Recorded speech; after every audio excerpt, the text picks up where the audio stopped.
Brian Lehrer on WNYC. As we segue from local politics with the mayor to national politics, some very consequential primary races in two states, New Jersey and California. There are other ones as well around the country, I think 6 states overall, but we're going to focus on New Jersey and California.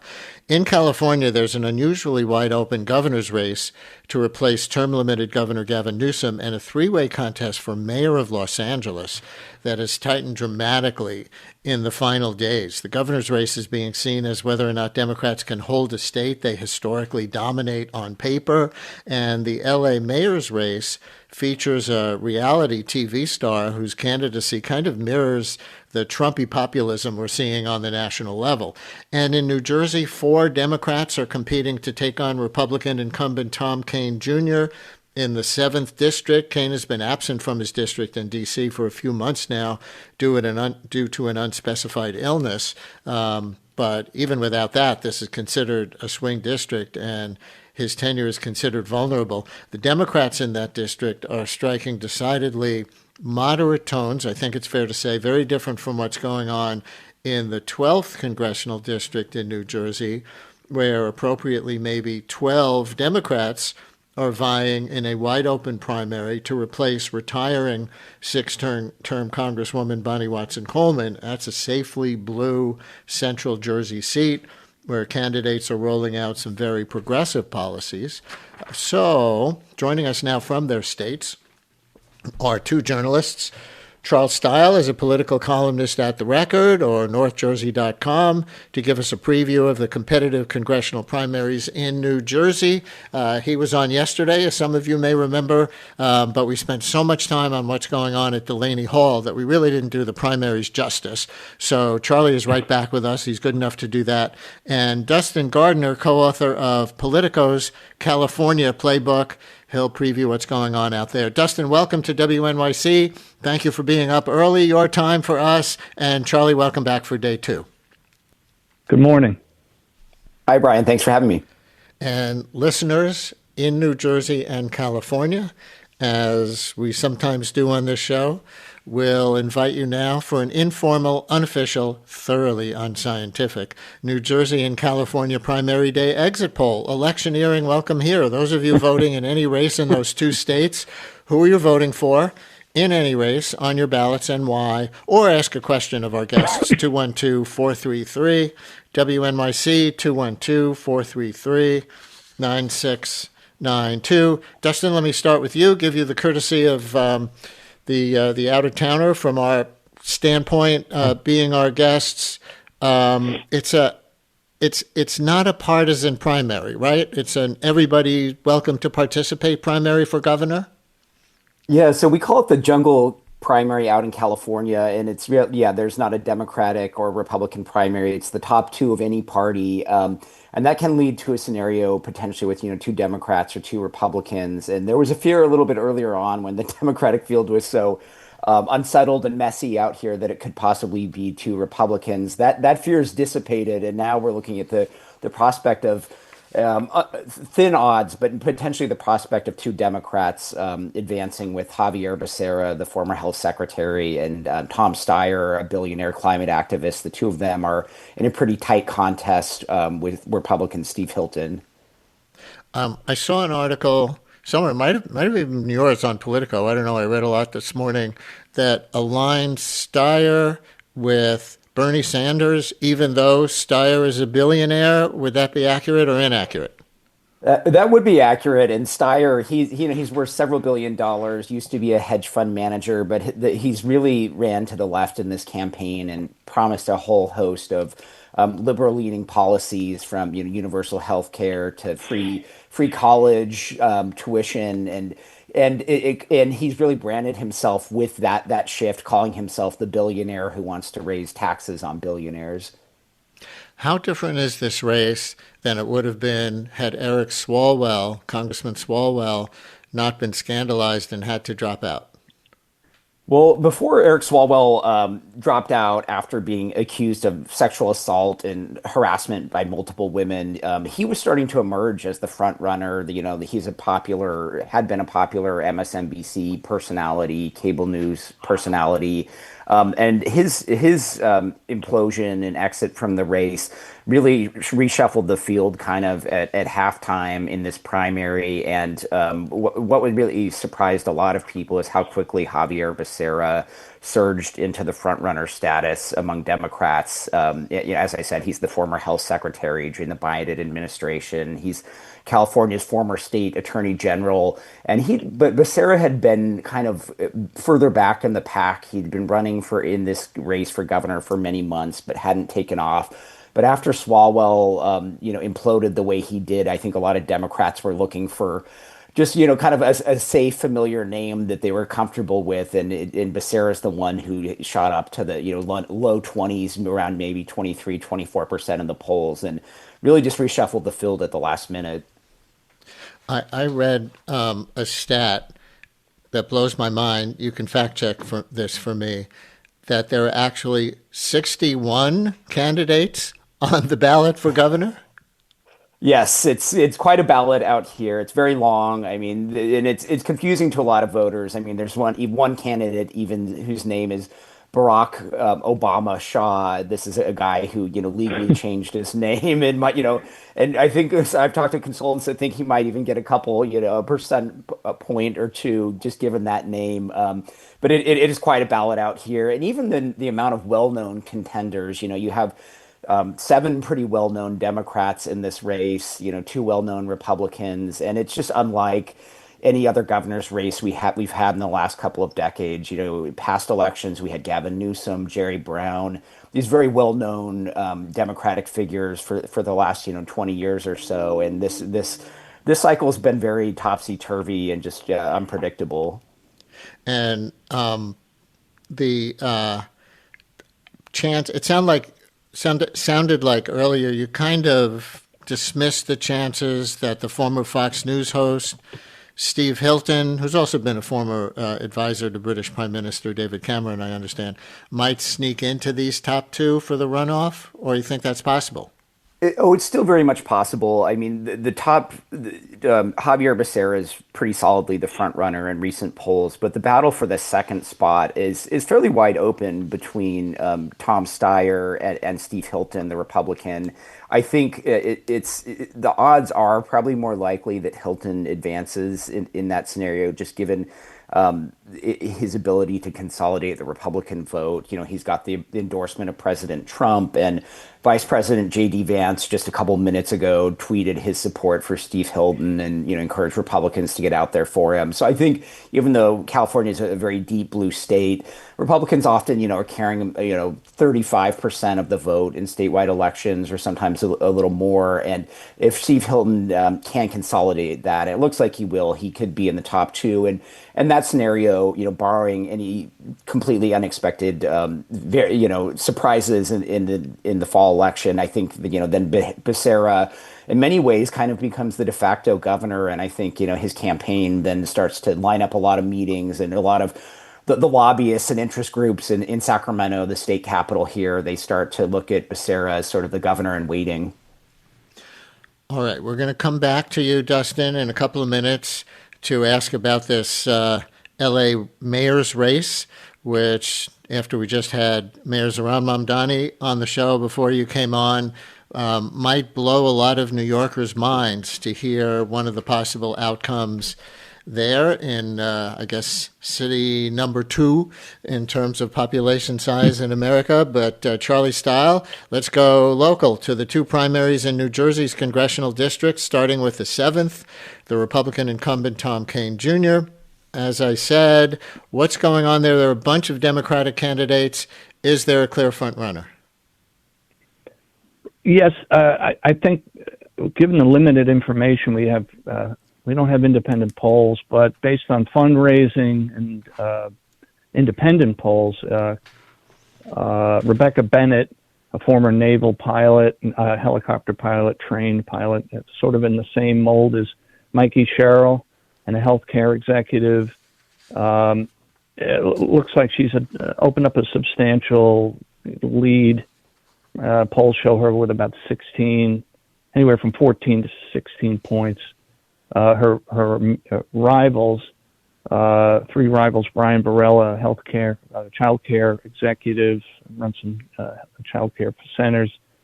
Tina Shaw, a doctor, an ICU doctor, and Michael Roth, a former Biden official, small business administration. They're all bunched together, between 15 and 17%. So Bennett's the front runner right now. And I said informal, unofficial, thoroughly unscientific electioneering welcome here poll. So we're going to read one for Rebecca Bennett, one for somebody else. Listener writes, Rebecca Bennett, she's got a great heart and a fighting spirit, love her stance on the issues and her drive to defeat the missing Kane. However, we also have Caitlin in Chester. Caitlin, you're on WNYC. Hello. Hi, thank you for taking my call. Yes, I am not voting for Rebecca Bennett. I don't see her the same way the previous person who wrote in that you just relayed does. I think she's a mini Mikey Sherrill, and as we've seen in the past few days, Mikey Sherrill has tremendously let us down. Brian Barella is the most progressive candidate, and as someone who's very active, he actually shows up because he cares about the issues, and he's doing this to change things. Everywhere I go, every protest, from tiny little local protests to big protests against the Roxbury detention facility, Brian Barella is there. Caitlin, I'm going to leave it there. We've got those 2 points of view on. Do we take from that call, Charlie, that Varela is running to Rebecca Bennett's left, and it's kind of breaking down that way? Yes, so is Tina Shaw, and I think Bennett is banking heavily on the history of that district, which has generally been a moderate Republican to moderate center-left district, purple district, classic purple swing district. And there are 18,000 more Republican voters there. So she's been very careful in walking the sort of moderate line, kind of sending signals to the left, but being careful not to take the full plunge on a range of issues. Take, for example, immigration. The others are all taking the abolish ICE line, and she has carefully and semantically avoided that. So she's also been attacked from Tina Shaw, particularly on the left, as a closet Republican. She was a registered Republican growing up in Texas, and some of her investments, and they're painting her as a kind of questionable rhino who's out of step with the left in the party. I don't know where that's going to lead, but I think that could dent some of her margin margin of victory. We have two calls coming in from L.A. Let me go first to Aiden, who's calling about the mayor's race there. Aiden, you're on WNYC. Hello from New York. Hi, Brian. Thanks so much for taking my call. So I just put my ballot in for Spencer Pratt, which was not something I thought I'd be doing. I think I just got a little bit tired of sort of the proposals I was hearing for Bass, and the fire last year was really devastating to so many of my friends and family. And then to hear somebody just so laser focused on that felt like, they might, set the framework to really, make some of these proposals in a future Democratic candidacy possible. It just feels like the sort of societal decay is oftentimes just feels like dystopian compared to what I remember as a kid. It's not terrible. I don't want to be fear-mongering, but, in the past, since COVID, it's been pretty stark to see the contrast. What would you say to some of the criticism I've been reading, at least, about Spencer Pratt, that A, he's got no experience in government, and B, he's populist in a Trumpy kind of way, and he might be regressive in those ways? I think, the framework of that's regressive is just not in tune with reality. I just was listening to Zoran. That's why I'm listening to your show this morning. And the parallels between Zoran and Pratt are really there, right? You can't ignore that. So, if that's the way democracy is leading us, who's to say no? Aiden, thank you for checking in with us. We really appreciate it. Call again. All right. Dustin from California Politico Playbook, put that caller in context. I mean, in terms of just pure policy and ideology, I mean, Mamdani and Spencer Pratt couldn't be more different, I would say. I think just, in terms of their economic approaches and their partisan approaches, yeah, so it couldn't be more different. But I mean, I think what the caller speaks to is there is a populist energy around Spencer Pratt, and it's just really driven by a sense of fury among a significant portion of voters in Los Angeles, especially in areas like the Pacific Palisades along, the coast that was really devastated by the fires last year. And there's a lot of frustration among voters in the city that that Mayor Bass and her administration weren't more prepared for those fires, and that they haven't been more successful in supercharging the rebuild efforts in those areas. And so I think that caller, yeah, really just kind of speaks to that anger and deep frustration in certain pockets of Los Angeles. And really what we're seeing in this election is a question of whether Karen Bass, a Democrat who's fairly progressive, whether she faces a Republican, Spencer Pratt, who has probably a pretty slim path to winning in a general election in LA. Or the question is whether the alternative is Bass could face city council member Nithya Raman, who is to Karen Bass's left and is someone more aligned with the Democratic Socialist movement, and someone who would be even more progressive for LA. And so I think that's really kind of the ideological question Angelenos face here. So like with governor, it's a nonpartisan primary and anybody can enter, and we'll see who the top two are for the runoff, right? Yeah, that's correct. It's also what we call the jungle primary. So it could be two Democrats, Nithya Raman, Karen Bass, or maybe Karen Bass and Spencer Pratt. Polling has suggested maybe Nithya Raman has had a late surge, so it could be those two Democrats. But I don't think anybody's counting Spencer Pratt out at this point. One listener texts, do not compare Pratt to Mamdani. Pratt is BFFs with Alex Jones. Is that accurate? The conspiracy theory talk show host Alex Jones and Pratt, are they tight as far as you know? I'm not sure how personally tight they are, but I think it is a fair comparison in the sense that, yeah, Spencer Pratt has been tapped into the online ecosystem of the right, and he's very much a personality of that. And as I said a minute ago, he ideologically and on policy couldn't be more different than the mayor in New York. Right, and the other candidate you were talking about to Mayor Bass's left is more DSA, as you say. Apologies to Sarah in Los Angeles. We're not going to get to your call on the governor's race because I want to end with Charlie Stile and come back to New Jersey. 12 candidates in New Jersey, 12 to succeed the retiring Bonnie Watson Coleman. Can you give people a 1-minute voter's guide to, if they haven't already made up their mind here on primary day, how can they do a quick study? Well, there were 17 at one point, but the leading candidate is Dr. Adam Hammerly, a Princeton plastic surgeon who was a combat surgeon during the Iraqi War, and he's been backed. He's raised the most money, $1.4 million. And he's also been backed by a super PAC, a pro-Palestinian super PAC, that has dumped about $2 million into the race, leaving all his competitors in the dust. And it's also been able to drown out concerns about and questions that have been raised about his past association with the blind sheikh, Omar El-Rahman, as many of your listeners remember, is the conspirator of the world.